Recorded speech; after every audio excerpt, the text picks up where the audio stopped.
तो ध्यान दो, इसमें जो धागे धागे हैं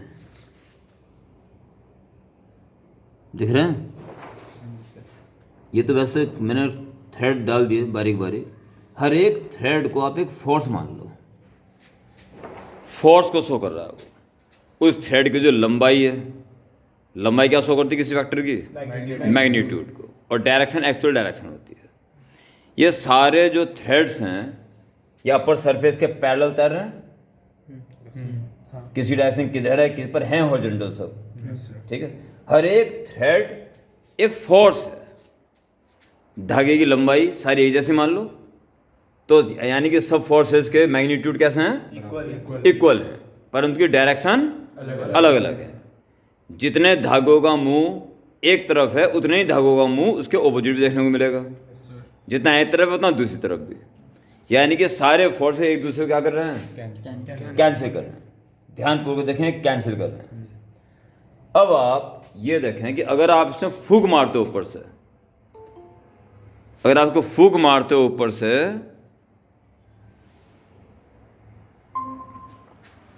तो ये धागे टेढ़े मेढ़े हो जाएंगे क्या? फिर भी एक दूसरे कैंसिल करेंगे? नहीं करेंगे, बिल्कुल नहीं करेंगे। उसको आप इस तरह से समझें, ये दो धागे हैं, एक का मुंह इधर है, एक का मुंह इधर है, क्या कर रहे हैं? एक दूसरे को कैंसिल कर रहे हैं। क्लियर? अगर आपने ऊपर से फूंक मार दी तो दब जाएगा ये, और दोनों फोर्सेस कैसे हो जाएंगे? इस टाइप के। क्या भी कैंसिल कर रहे हैं? रिजल्टेंट प्रोवाइड करेंगे, रिजल्टेंट प्रोवाइड करेंगे। इन दोनों का रिजल्टेंट कहाँ जाएगा? ऊपर की तरफ। और ऐसा जो सरफेस हो चुका उसको ये दोबारा क्या करेगा? फ्लैट करने का प्रयास करेगा।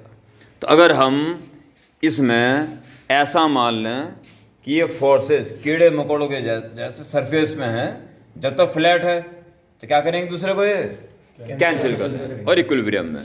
पर जरा सा भी अगर टेढ़ा मेढ़ा हो गया तो वे कैंसिल नहीं करेंगे, उनका रिजल्टेंट प्रोवाइड करेंगे और वो उसको दोबारा फ्लैट लाने का प्रयास करेगा।